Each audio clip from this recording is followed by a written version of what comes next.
Welcome to the Rick Apes Helps Real Estate Show, and happy Monday. Perhaps I need another cup of this. You know, a lot of people ask me how come I have a countdown timer, and I do that when I go live, because when I go live, there's a few other things I have to do and click and move, and it would just be awkward for you to see me going so hence the timer. And then I'm in the background doing all this stuff. And then later on, after the video processes, I'll go in and trim that timer out. But you can also, when you watch it on the replay, grab that little red dot, skip ahead.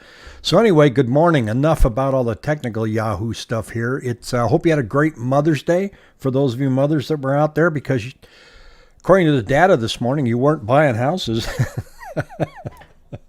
Here's our 7-day moving average. There's 7,100 homes on the market today. Wowee. 4,893 came on the market, with only 3,654 going under contract. It's a difference of 1,239. Now that number of 4,893, that's a huge leap. You can see here that and we got to kind of wait for Mother's Day to shake out and see what's going on. But there's definitely a rising trend in rising listings. There's no escaping it. And you can see that the price changes are starting to come up as well. And we're going to talk a little bit today about what we're seeing in the market overall. And tonight, probably between 6 and 7, I've got a really extensive video on where the market is right now and what it's doing. I'm not going to go into huge detail here. I'm going to touch on a few things. And it's primarily geared towards people that are saying, should I sell now or should I wait until later? So I just kind of share the numbers with you. And right now, here's a interesting way to start a Monday. The Dow Jones is down 628 points right now. Why do I show that? Well, if that kind of continues, that affects the upper end, a million plus in the real estate market. That can be problematic. Now, if we look at, I just showed you price changes, and we also see it happening. These are price changes a week. We see it happening in the Cromford report too, besides me just pulling it, but we're pulling it from the same data. So you can see that it's definitely a spike up. Now, is it lower than what we normally see? Yeah, but what I focus on is the overall trend.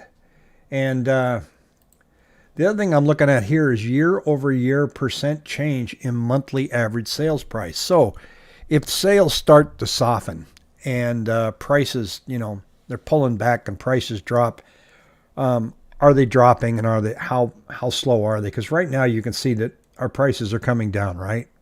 So this shows year-over-year, March 22nd, March 22, 22% higher than last year. And then it drops to 20% versus last year. These are really aggressive, folks.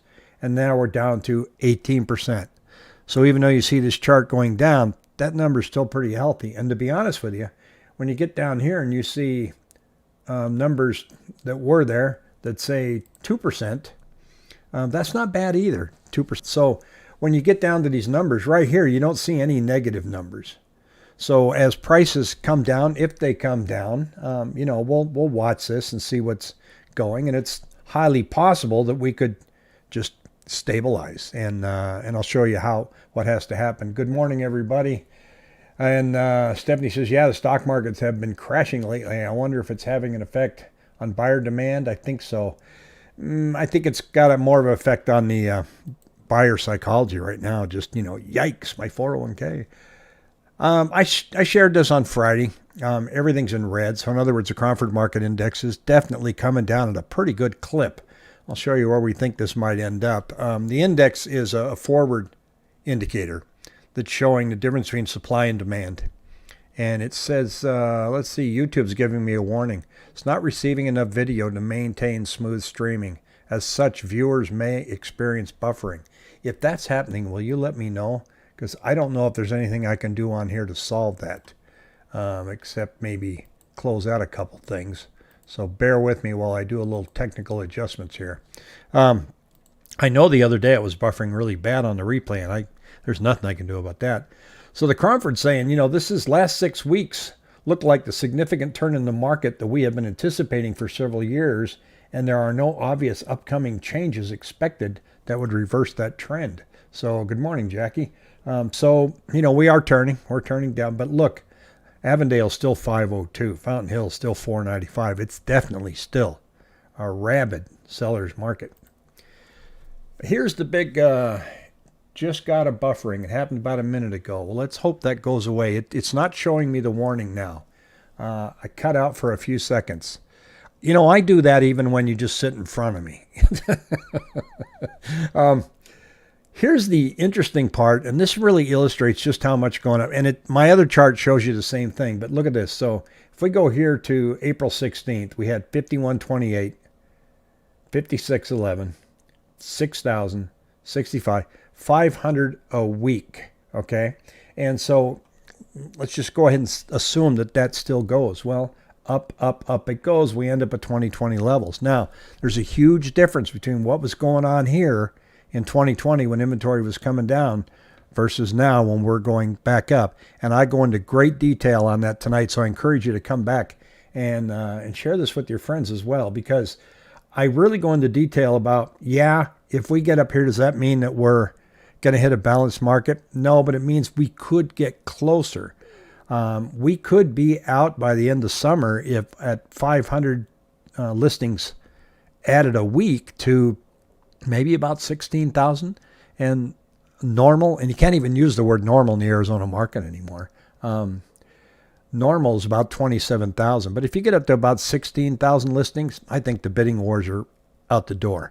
It depends on the price category, but that's what I think is going to happen. I don't know if it's going to happen here or if it's going to happen out here. So that's what we have to continue to watch. And so it begs the question, 1 week, 2 weeks don't make a trend. Is this the time that I need to sell? That's totally up to you. Are we at the peak? I don't think we're at the peak because it's really hard to predict when you're at the peak until it turns. So you don't know if it's a peak until it starts going the other way, and then you're looking in the rearview mirror going, oops. But if you do want to sell when it's an aggressive market, then now is still good. And you can do it with confidence because interest rates are up and they're going to continue to go up. And there's all kinds of articles whether they're going to go up aggressively higher, maintain the same.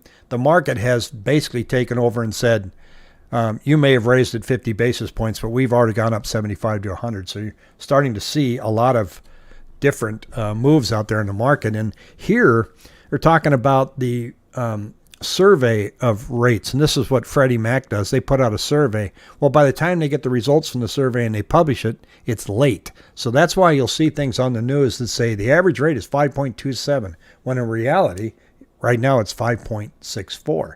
But even that number, every page you go to, everywhere you go to online, that number is going to be different. Why? It all depends on if it's just a teaser rate. It might say it's 4.99 and it's going to have a lot of asterisks below it, or if it's their actual rate. And then it also depends on you. So when you see a published rate, that has nothing to do with what your rate's going to be. It's an average. It's a survey. What is your credit score? What is your debt to income ratio? How much are you putting down? All of that plays into factor when it comes to giving you your loan. But you need to look at these published rates as a trend, not the actual number. That's why I always tease Pat. Every time I call him, he goes, "Hello, Rick." And I go, "Pat, what's your rate?" Because people call him and they want to know what his rate is and they want it in 5 minutes. And he goes, "Well, let me work this up for you and I'll get back to you." And people actually get mad at him. "No, you can't tell me your rate." And he goes, "No, I can't. So I'll call somebody else. I'll go to Quicken." All right. So what time tonight? My gut tells me buyers will pick up again. They might. Hard to tell. I think, Jack, is probably 7 o'clock. It's not going to be live, though. It'll be an upload. So, just keep checking back. Hit that bell notification. I think we're getting a surge of listings, and that will slow after midsummer, and buyer demand will continue and maybe pick up as people get used to these rates. Yeah, that remains to be seen. We'll have to see what happens there. I think there's no doubt about it that listings have increased. I used to track this. I still track this area in Ocotillo where I used to live. And they used to have about 85 listings on any given day. And we got down to a low of 6. And today we're at 21. So that tells you where we're headed. Terry, your mileage may vary. Absolutely. So I think, it's hard to tell whether or not people get used to these rates and make adjustments and stay in the market. I think a percentage will. I don't see any numbers here that tell me that things are just going to come flying down. Tonight, I tell you what's going on in Boise and what I was told is going on in Toronto versus what I see. Kind of interesting numbers. And we still offer you this report for your house. I thought I'd give you an example of what Pat and I pull up for you. So it'll show you here that there's a range of 501 to 597, and it's a strong seller's market, so it's averaging out at about 549, right? And then it goes into some great detail for your neighborhood. It shows you the comps, gives them to you here. Then it shows you the active listings that are in your neighborhood, shows you their price, and then it shows you comparables going back 4 years, which is way, way, way too long. But you got it in front of you anyway. And then it shows you comparables for 1 year. So if you just shoot me an email at rick@rickhelps.com and give me some time, because I need to get a hold of Pat, and he sends that out to you. And it'll give you a rough idea not only what your home is worth, but it tells you what's going on in your neighborhood. And it's all right there on a few pages on a PDF, and it's a lot easier to see. GMP, I think rates will increase to 7% by the end of summer. Could. It's hard to tell. I actually read an article this morning on MarketWatch that gave a pretty compelling argument of some improving numbers that they're seeing on inflation, and that the Fed doesn't want to go above 50 basis points, and they really don't want to hit 75 or 100. The market doesn't believe them, and that's why the rates are higher now. So it's like guessing where the stock market's going to be tomorrow. It's going to be all over the board. I think we're just going to see a lot of volatility all summer, because there's a million things that can happen, a lot of things that can fall off the wagon, a lot of wheels. Out in Mesa, Meta, I'm just going to call them Facebook, but they're Meta. They're building this big, huge campus out here. I talked to the guy that's down here. It's actually in charge of the cement for here. It was an interesting conversation. And even though it's in the first phase, still under construction, the parent company of Facebook announced that it's expanding the scope of its data project in Mesa. Under the pseudonym Redale LLC, Meta, I don't know why they tried to keep this a big secret, but Meta acquired 396 acres out of here for this huge data center, $800 million data center. It's going to be 2 buildings, is already under construction. It's going to be more than that. But here's the interesting part. It employs 2,000 people to build it, but when it's done, I'm just going to go back to that picture, there's only going to be 200 people working there. So the rest is just nothing but data, computers, servers. Uses a lot of energy and a lot of water. So some people are not too thrilled about all these data centers that are coming to the valley. But there's a comment down here about that, and it says, and Apple's got one out there as well. Let's see. I just read it just a few minutes ago. I got to find this. It's interesting. Bear with me. Data centers have been criticized in the past for large amounts of electricity and water they use, and for not employing very many people based off the size of the real estate they consume. I just showed you all those big buildings, and they're going to employ 200 people. Meta's trying to curtail that criticism by investing in water conservation programs throughout the state of Arizona. Now, when I first read that, you know how cynical I am. I like, that's coming over to my place, drinking all my beer, and say, hey, when I leave, I'm going to invest in Alcoholics Anonymous. So, we'll curb this drinking problem that's out there. But they come on, they say, by building large solar farms in Pinal County with the Salt River Project. So they're going to say, yeah, we're using a lot of energy, but I'll tell you what, we're going to go ahead and build some solar farms. Now, back where I grew up, when there was a mill that came into the town to mill lumber, they actually dammed the river and put in a hydroelectric power plant just so they could provide power for the mill. It ended up providing power for a lot of the town, and it kind of ruined the fishing, so they actually tore it down a few years ago. There were 2 dams that they tore down. It's interesting to see, but why digress here? This just reminds me of what some of these big companies are doing coming in now. They're saying, well, we're going to use a lot of energy, but I'll tell you what, we'll build you some plants. But there seems to be an electrical shortage warning for the rest of the country in California and Texas coming out now saying that, there could be some problems with the electrical grid because we don't have enough power. But by golly, go out and buy that electric car. where you're going to plug it in, right? So that's what's happening in the market right now. Be sure and come back tonight. Take a look at YouTube. I really go into detail on this. I hope it helps you. For those of you thinking about selling, send me an email. I'll send you out that report. Don't just go off that report. Get some other estimates. I encourage people, go ahead and do the online.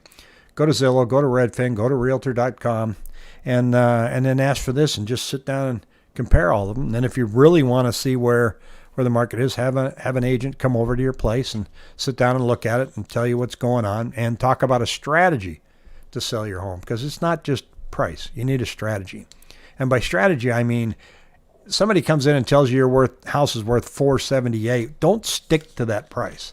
Don't think that if somebody offers you $472 that it's a blatant insult. It's just you're going to be working within a range. But once people set a price, they just wrap their head around it. They've already mentally spent the money. But in real estate, because of the way it's moving, and you're seeing it in the numbers now, you have to work within this range. And if you're not comfortable within that range and you're stuck on one number, you end up sitting home every day going, boy, I hope I get that one number. And that can drive you to drink. So not like, some of us even need an excuse to drink more. But Keto Man, Rick, super that you're working indirectly for all of us and thoughts you provide. Well, I appreciate that. It's been a work in progress. I first came out with this channel because I thought we were all going to be sitting home twiddling our thumbs. And now it's just been fun to look ahead. But I don't look out 1 or 2 years. I don't think anybody can. But I'm kind of raising some red flags here and saying, if you're thinking of selling, it's not going to be as brisk as it has been. It's not a crash. But the briskness of the boots on the ground coming through your home and the multiple offers that you get, you're going to start seeing that coming down. And there's no doubt you're going to see that in the next 2 months, based on the numbers that we're looking at. So I appreciate everybody watching. Have a terrific Monday. And if I don't see you, take on the rest of the week. Can't wait till Friday. Pat got Verizon 5G. So he upped his signal at home. And I'm pretty sure it's going to make him better looking. It can't hurt. Everybody take care.